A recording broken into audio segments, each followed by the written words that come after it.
gentlemen, welcome back to the 3 Under Par podcast. This is a golf podcast where little white ball is life. I'm your host, Scotty T, and this is a really good episode coming your way today. For this episode, we were joined by JJ Killeen. JJ Killeen is the 2011 Korn Ferry Player of the Year, PGA Tour member in 2020, and currently resides in Lubbock, Texas. He's working with 4 Golf. That's the number 4 Golf, and they're out in Lubbock, Texas, kind of a Topgolf-esque place, but JJ is a really good golf personality. Obviously, he's a well-accomplished player. He's also a great follow on social media. We just really cover it all with JJ. We talk about the business of golf. We talk about playing golf. We get in the weeds about it, but then we also have a really fun time at the end, just kind of going back and forth about the game, what we thought about the match, and everything in between. So we hope you enjoyed this episode with JJ Killeen. Before we dive into it, follow us on social media at 3 Under Par Pod. That is the number 3 Under Par Pod on Twitter and Instagram. Our DMs are open there. If you're listening to us on Apple Podcasts, if you could write us a review, that would be great. It sure does help the show. And then give us a 5-star rating on the review. Just tell us what you like about the show. If you're listening to us on YouTube, this is going to be just the audio version on YouTube. Click that subscribe button and then comment below on what you think and like of the interview.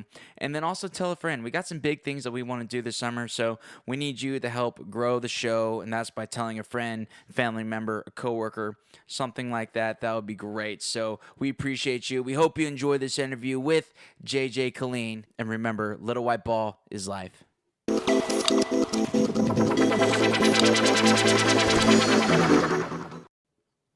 Okay, we have a very special guest here on the horn with us. We have the 2011 Korn Ferry Player of the Year, professional golfer known as the West Texas Driving Range Pro. We have JJ Killeen. JJ, how's it going?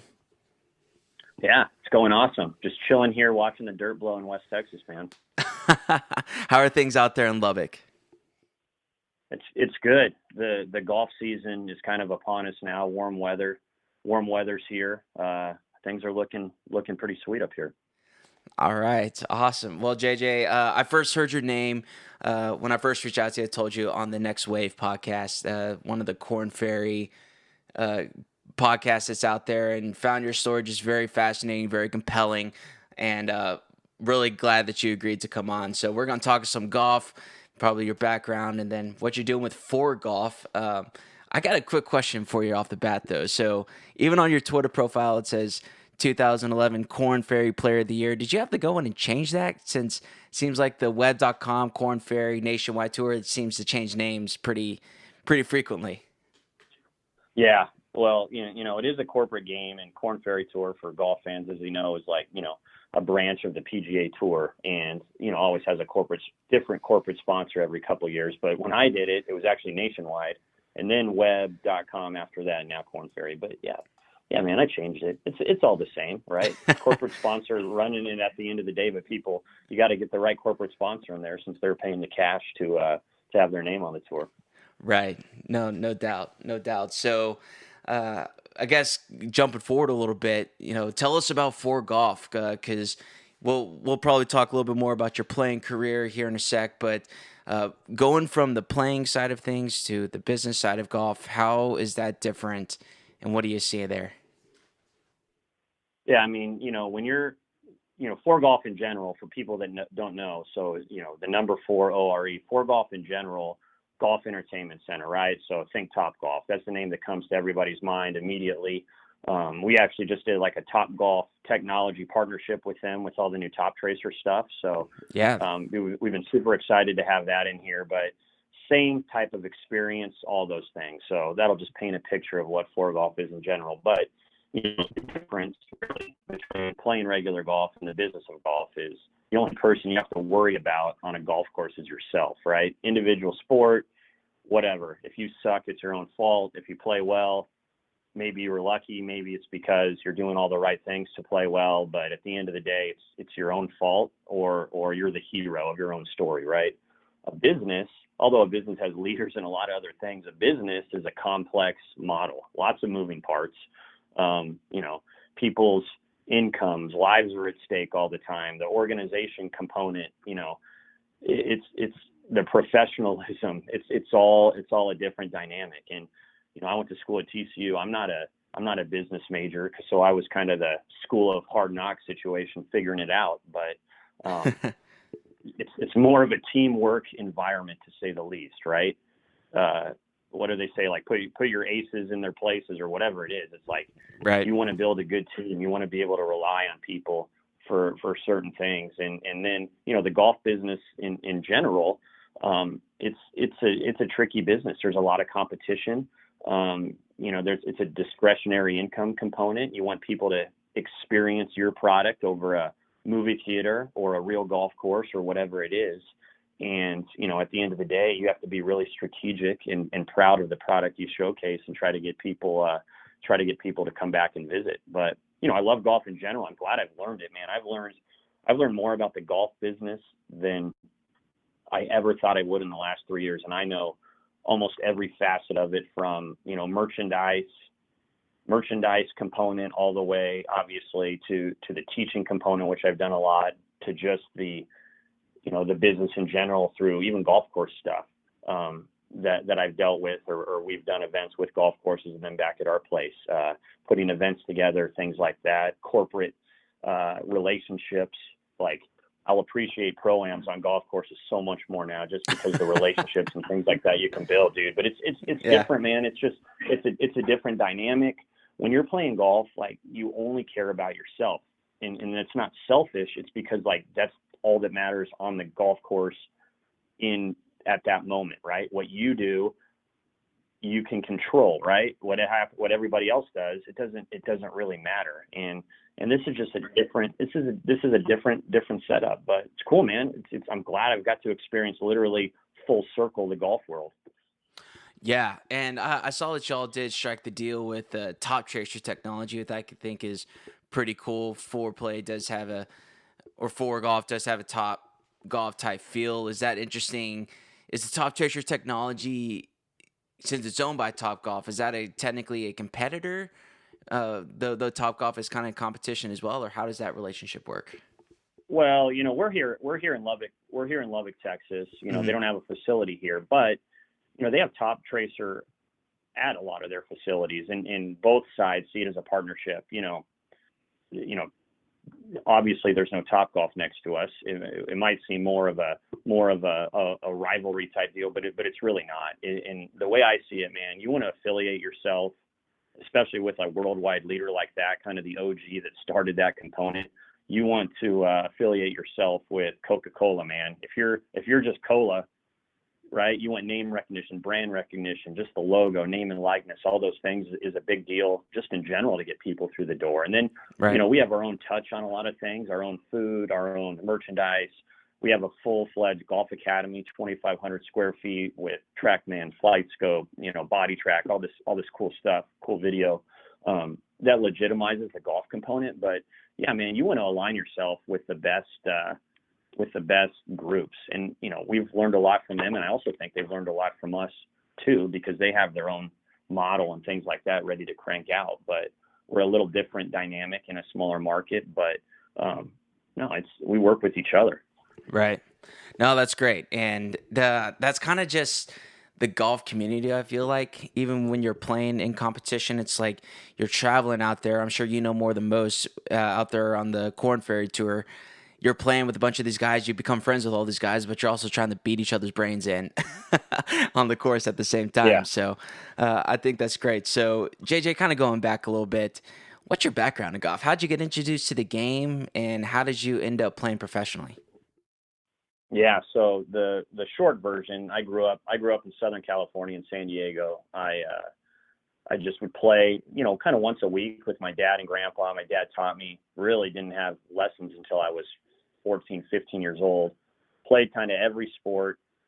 Played way less golf in San Diego than I did in Texas when I moved there my junior year, which is crazy because the weather's mint. But I played football. I played football in high school and broke my arm. Yeah, dude. Lubbock compared to San Diego, not quite. It's a little different, yeah. Yeah, and Lubbock is the reason why my golf game kind of got as good as it did. And I broke my arm playing football in high school, like a bad break, and I just basically just kind of concentrated on golf after that. I always loved it, whatever. I was able to break par when I was, 12 or something like that. I could play, right? But at the same time, I was doing everything at once, all different sports. And, I like it because you can tie a lot of things into the golf swing, but concentrated on golf, then moved to Lubbock, Texas, my junior year of high school. Wasn't really recruited because I didn't play a lot of junior tournaments and stuff, but I started playing well once I moved here, won the state championship, won some other junior stuff, and got a golf scholarship at TCU in Fort Worth. So graduated from there, kind of got better in college, did the mini tours for a couple years, and then got full status on that time, the nationwide tour, and finished like top 50 my first 3 years or something like that out there. And then the next year, worked with a guy, Chris O'Connell, who really kind of helped my swing. Matt Kuchar's coach, taught a few other guys, and finished first. Played the PGA Tour a little after that, and then I just got beat up. I had 2 shoulder surgeries, like bad ones, in an 18-month span. So I was only playing a couple events a year, and some guys that kind of helped me when I turned pro here in Lubbock were interested in starting something. So kind of hung them up for a little bit and started this project, and now I'm kind of back full circle to playing again a little bit. So a lot of action, but studied the golf swing obviously for a long time, but really started teaching a ton of people this last 2 years or so. And I say that's the short version. Shit, man, that was probably a 10-minute description of my golf situation, but that's where I am, man. So people see my thing, they're like, who the hell is this person? And then like Korn Ferry Tour did some, yesterday, really. I saw that. That was fun. Tournaments, they just, highlights from your career. Like, oh, yeah. They're like, oh, you're a real human. I'm like, yeah, I'm a real human. I'll change your life, buddy. So that was it, man. That's my story kind of in a nutshell there. Yeah. Well, it is kind of the blown over version, because I'm sure when you say like, oh, I played mini tour for a few years, like that's kind of brushing it over. And I'm sure you got a lot of stories from that time, because I've been out of school for about 5 years now. I went to Baylor, so I'm not going to harp too bad on your TCU alumnus, man. But but we still got some buddies that they've been playing on the mini tours for 3-4 years now, and and even with this Corona thing that's going on, a lot of them have Canada status. The border's still closed, at least at the time of this recording, so they can't go up and play. And there's so many stories in that time period. I'm sure we could talk for hours about. But no, I find that really, really interesting. One thing I always like asking guys who made it as far up as you did is, what is that next level? What makes somebody a PGA Tour golfer? How do you make that jump from the double AAA version mini tours up to the PGA Tour? Yeah, I mean, some people, there's intangibles, and obviously there's like physical and technical components, but like some people are just born ass-kicking machines, man. Like that's just the way that they're born. Yeah. It's like Jordan, everybody's been watching this Last Dance. He was born like that, man. You can't teach someone that behavior. You know what I mean? And Tiger, I know, his dad probably worked on ingraining a lot of things, but Tiger, he has intangibles that other people don't. So the mental component to golf, you have to be so tough mentally. And like, that's what I tell people. It's like the number one thing to protect in golf is like your confidence. If your confidence starts going sideways, you just start shooting some like dirty in a bad way scores, right? That's where you see guys get on the bogey train, pros, whatever it is. So the mental kind of ass kicking intangible part, some people are born with and some people have to work on, but that's the most important, because mini tour guys, I mean, they made a commitment to play pro golf. So obviously these guys aren't shooting, mid 70s. These guys are consistently under par every time. But then there's physical and technical components. Somebody might just be a physical specimen like Dustin Johnson, who probably had limited instruction that could hit, 300-yard bombs when he's 11 years old. Yeah. And then, then you have guys that are really technical, things like that, but it's ingrained. Like they have this intrinsic feedback where their muscles and everything are ingrained to swing a certain way at the same time. And I think you have to be pretty realistic with yourself. And we have so much data now. It's like, man, PGA Tour guys average, 50% from 8 feet. If I practice my 8-footers every day, and I'm 60%, I know I'm better than the PGA Tour. Like, I think guys need to take advantage of statistics that we have now and then identify their own weaknesses, right, and their own strengths. So I think a lot of guys practice the wrong thing. Naturally, you want to practice stuff you're good at, right? It's just like, it's human nature. I don't want to do something that I suck at. That's not fun, right? And people are like, oh, you got to treat it like, just go out there and have fun, blah, blah, blah. It's like, no, it's like fake news, man. You have to treat it like it's a job, and you have to be better in certain areas. It doesn't mean you have to not have fun doing it, but you have to really spend your time wisely and improve certain facets that are weak. I get a lot of guys, and I have a bunch of kids going to college, teach some guys that are playing pro, mini tour, whatever, and they'll be like, man, I'm a great putter, but a horrible ball striker. And we'll like run data and hit shots. I'll be like, dude, you are a shitty putter and you are an above average tour ball striker. So like, what does that tell them? What do they need to practice at? Like, that's a totally different dynamic. But when you have data and things like that in people's faces, I think it helps them improve too. So yeah, that's kind of my analysis. And then, the top guys don't waste their time, man. They don't screw around. They're not going to hit, shots that they know are unnecessary. They know exactly what they need to do to get better. And you'll see those guys because they're the guys that are on TV on the PGA Tour every Sunday. Right. A practice smarter, not necessarily harder. Especially on the tour, it seems like there's so many stats that are like strokes gained or, I guess proximity to the hole is important, but some are more relevant than others. There are lies, damn lies, and then statistics. Like, which ones do you want to look at? Which I think is very interesting. Yeah. I mean, somebody, I was doing a Twitter live and somebody was like, what should I work on, distance or accuracy? And I was like, well, there isn't a pro in the world, right? And I would say, like, whatever, what would the pros do? But there isn't a pro in the world that goes to the reps in the van and says, man, make me a driver more accurate. I don't care if it goes shorter. There's 0% say that. Distance is God on the PGA Tour and pro golf, right? Distance is hard to teach, right? You can find something that you can hit straighter and all these other things, but straight is a technical component, right? If you don't hit it straight, if you swing like Ben Hogan, you're not going to hit foul balls. Well, if a guy is hitting a driver inaccurate, but he's hitting it far, there's certain things to tweak, but let's not sacrifice any distance. I mean, whatever. If I could play if the blues are the back tees and the whites are up, if I play the white 10 rounds in a row, my scoring average is going to be, 3 shots better around. Well, that's distance, man. That's the same thing as driver distance. So we need to, guys just, that kind of stuff is, I don't know. Some people ask the wrong questions, I guess. Right. You know what I mean? Trying to look for things and man, let's just freaking get out there and hit bombs and let's harness it in from there. You see what Phil's doing now. Hit bombs, baby.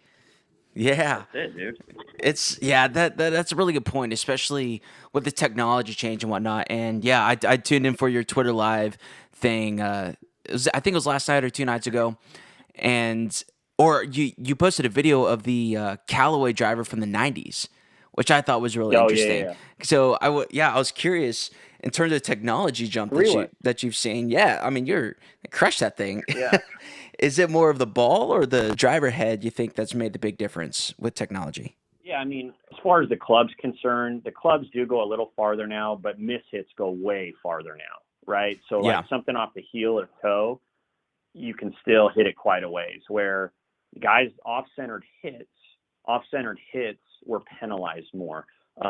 Sweet spot's the sweet spot, man. You can get a driver that's 30 years old and still hit bombs if you hit that thing right on the screws. But, the ball is a massive difference. So this was if people are like wondering or whatever, this was a Callaway S2H2, like 3-wood, Grafloy shaft. So these things, we're talking like 2000-ish, right? 1998 to 2000. That's the same time as like the Big Bertha, right?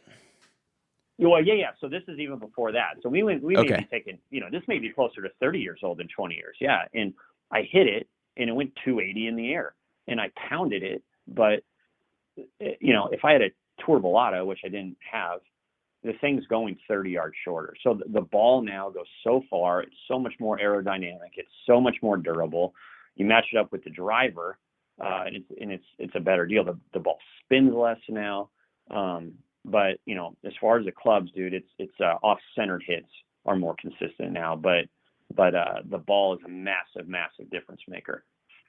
I don't think people realize either, at least from the amateur game, ego can really get in the way. You were talking about mentally tough earlier. For the amateur game, seems like ego is a big thing, especially if somebody's starting to get good. They're like, oh, I want to get these blades. This sounds so cool. But most tour players don't even use blades anymore because of the forgiveness factor you were just talking about.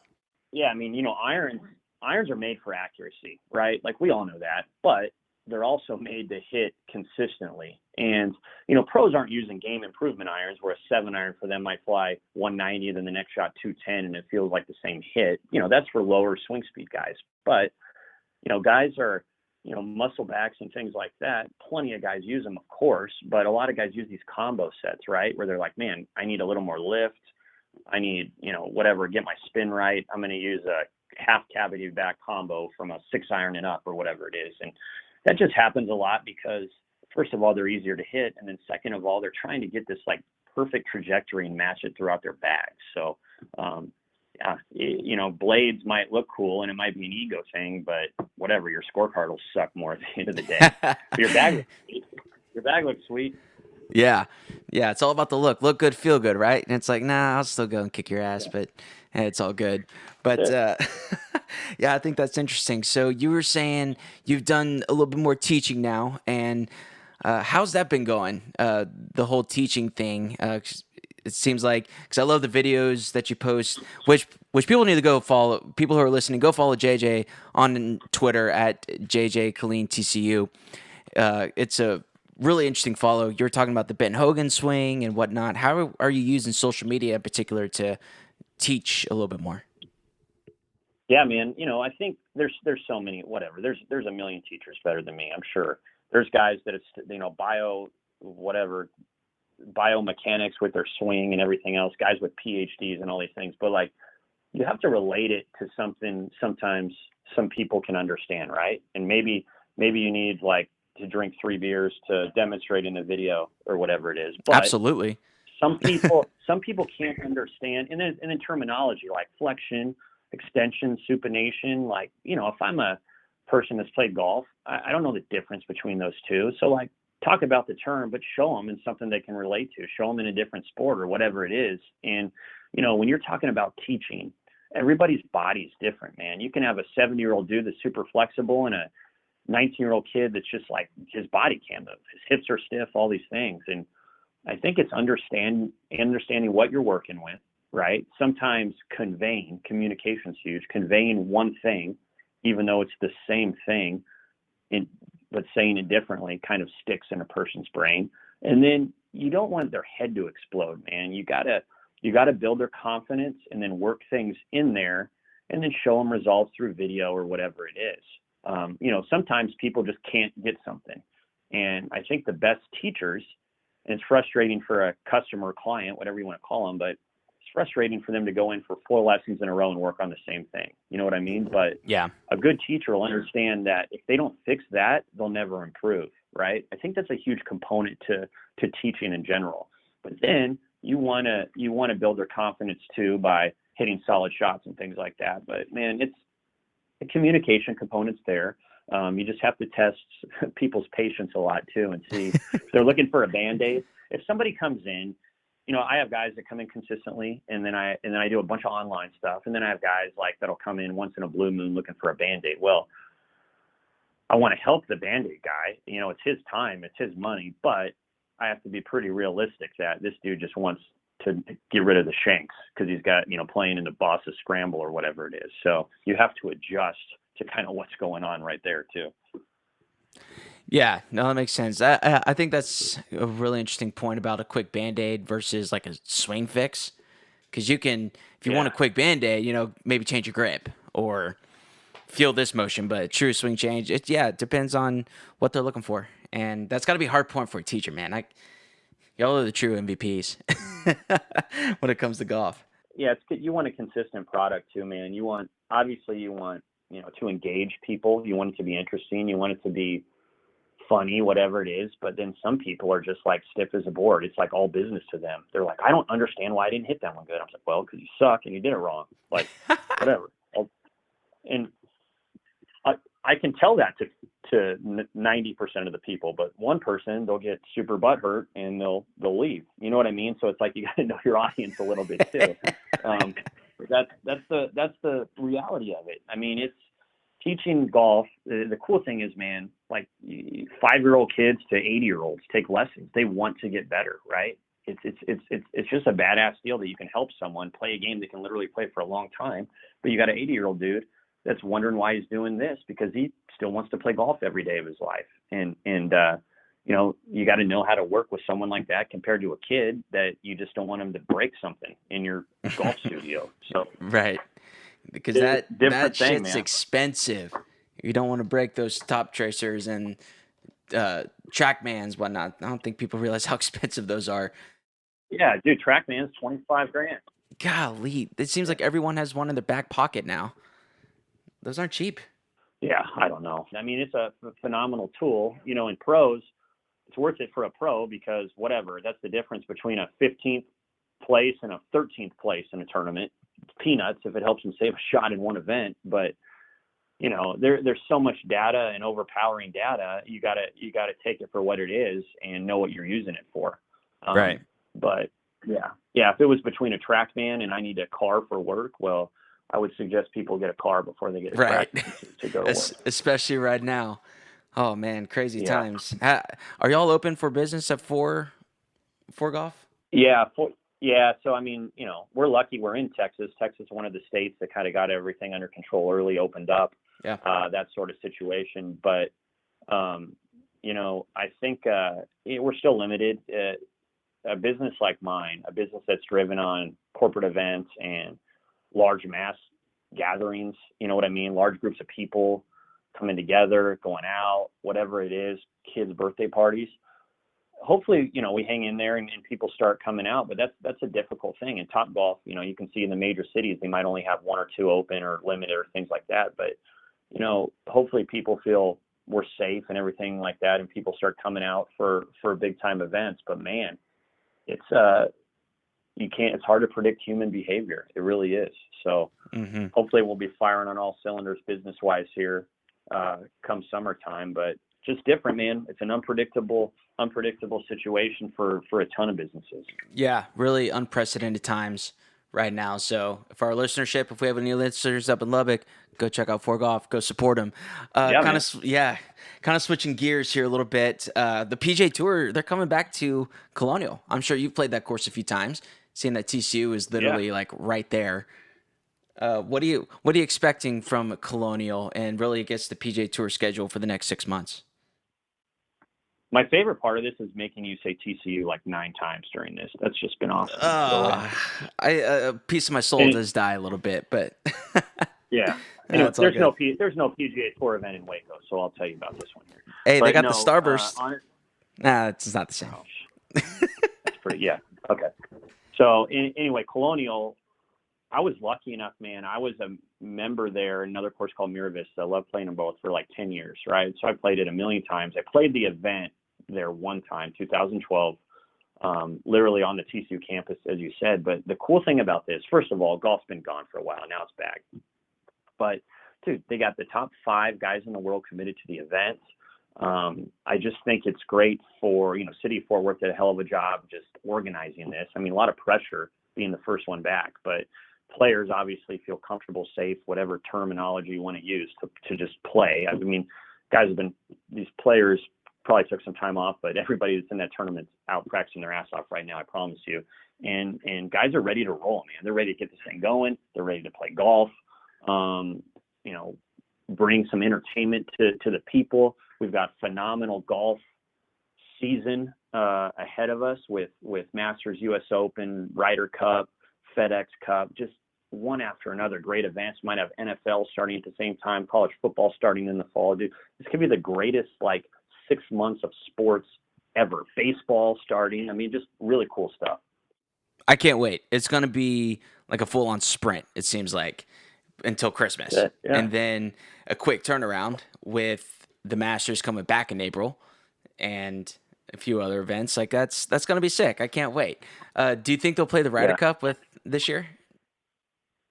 I don't know. Like, it's scheduled. They said they were. I think Rory, either Rory or JT, I don't know. They interviewed one of those guys, and they were like, they have a hunch that it's going to be postponed. But that's just a hunch. So far it's on the schedule. I think they really want fans at that one. Yeah. But, man, I think, honestly, dude, I hope it happens. I don't know, though. I can't say for sure. I think a lot depends on how these events go at the start of the season. If it's smooth sailing for all these events and they're executed and there's no issue, whether it's political or by the public in general, and everything is run efficiently and safe, I think it has a good chance of happening. Yeah, I hope so. Even I think I'm in the camp of, even if there are no fans, I hope that they still play the tournament. But yeah, I get it. Like the Ryder Cup with no fans wouldn't be the same. But we'll see how it goes. They might have fans by that point. It's a little bit later, but yeah, like you said, we don't know. We don't know until we know, man. Yeah, for sure. Like I said, unprecedented times that we're in right now, but I'm glad that we're in Texas. We're opening back up. I wish that Memorial Park here in Houston would open back up because I live like 5 minutes from there, but the course is still shut down. So one more question, and then we'll do some rapid fire and get you out of here, JJ. If I'm not mistaken, last year when Tiger won the Masters, were you wearing a mock turtleneck every single day, or what was going on with that? Yeah, dude, I made a commitment for mock season for a year, and it kind of fizzled out. I went on vacation and I forgot to pack mocks, and like I was in Mexico and mocks were just unavailable. It was like 90 degrees and mock season was dead. So unfortunately, mock season lasted about 100 days though, and I committed to wearing it. I still wear it sometimes, but yeah, bro, mock season was there for the GOAT. That was phenomenal. That was the greatest thing maybe I've ever watched in sports last year. Right? Can't wait for it to happen in November. Yeah, I think the course is going to play obviously different in November, but I mean, Tiger winning the Masters, I cried a little bit. I'll admit it. I cried a little bit. It was so much fun and just unprecedented. Yeah, unbelievable. Like, I can't think of anything that's better. Maybe Ben Hogan coming back and winning the U.S. Open, but I had some buddies that were like, oh, the Warriors coming or the Cavs coming back 3-1 is a better comeback. And I want to be like, dude, F off. Like, no way. Yeah, that's stupid. Yeah. Just tell them they're not your friends anymore. That's stupid. Oh, I like that. Guys, they're actually loyal listeners, so I hope they're listening right now. Yeah, tell them to listen. Those are just some LeBron jock sniffers. That's it. I mean, shit, you can say the Patriots 28-3 or whatever, right? No, it's Tiger. It's the GOAT. He was by himself. End of story. Ben Hogan, I know that was amazing. Fort Worth, whatever. Fort Worth guy. Went to TCU, Fort Worth connections, all these things, but that was a long time ago, so it's just hard for me to relate to, right? I know that was phenomenal, but dude, Tiger, GOAT stuff right there. Oh yeah, GOAT stuff. Part of me thinks, I hope he catches Jack, just because, like, in my opinion, Tiger's the best golfer ever, and I want the numbers to also back it up. Like, there's no doubt Tiger's played the best golf in that period of time, but it would. Yeah. I mean, the argument can still be made for Jack, considering not only how many majors he won, but I don't think people realize how many second places he has in majors too. Oh yeah, like an insane amount, like 17. Yeah, Jack, unbelievable, man. I played the Memorial one time, got a sponsor exemption into that. Have met him a couple of times. When I won Player of the Year on Korn Ferry, like the Nicholas Trophy, they like did a little call. I mean, it was awesome, unbelievable guy. 2 different eras, like whatever. Let's just say those are the GOATs of their time. But yeah. Nicholas, phenomenal player. But yeah, I'd love to see Tiger get up there too, man. And Tiger is hitting lasers right now, so hopefully he can get there, dude. Yeah, what'd you think of the match over the weekend? It was pretty good. I thought that they executed and produced it awesome. I thought there was good kind of banter going back and forth between the guys. I thought that they just did a really, really good job. It was close. It just seemed like something that it was just professionally done, man. It was great. And then Tiger Woods, eyeballs are always on him. And yeah, Phil was great with Tiger, and Phil talks shit to Tiger, and I love it. And Tiger laughs and you know what I mean? but it's just a cool deal. And Brady and Manning have had rivalries forever and ever, and it was good to watch them play golf, and kind of communicate and give the amateur perspective of the thing. That was awesome. Good show. Definitely. And I mean, having the name powers on there is just, I mean, those are four maybe the most recognizable names in American sports, I would say.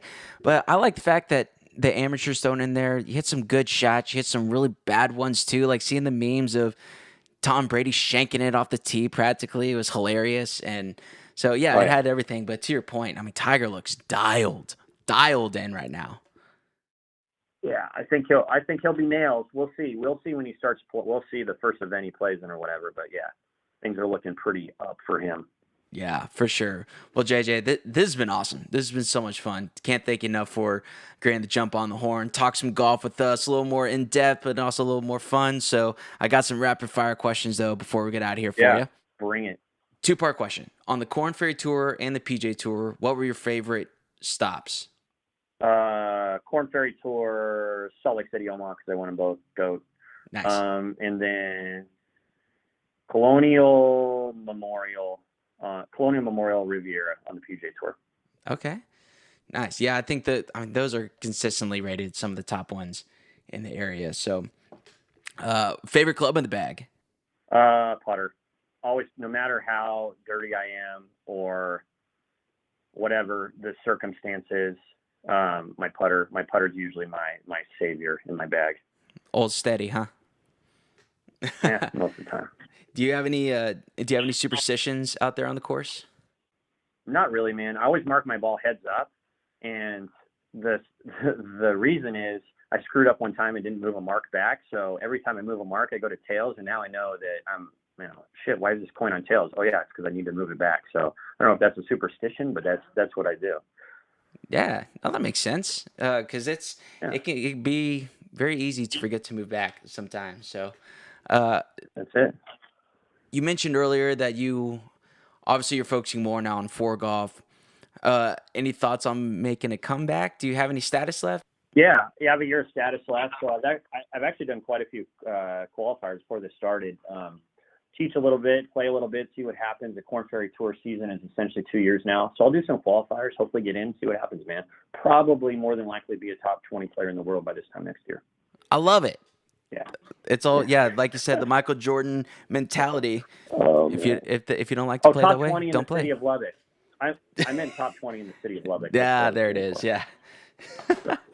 No, that's awesome. Well, again, JJ, so much fun. Thank you again for jumping on the horn. Where can the good people listening find you, support you in your playing and teaching career, and also for golf? Yeah, man. I mean, the easiest way, reach out for golf. It's like the number 4 ORE golf. Look that up, social media, online, whatever. I'm at JJ Killeen TCU on Twitter, and then JJ Killeen Golf on Instagram. Those are my 2 social media platforms there.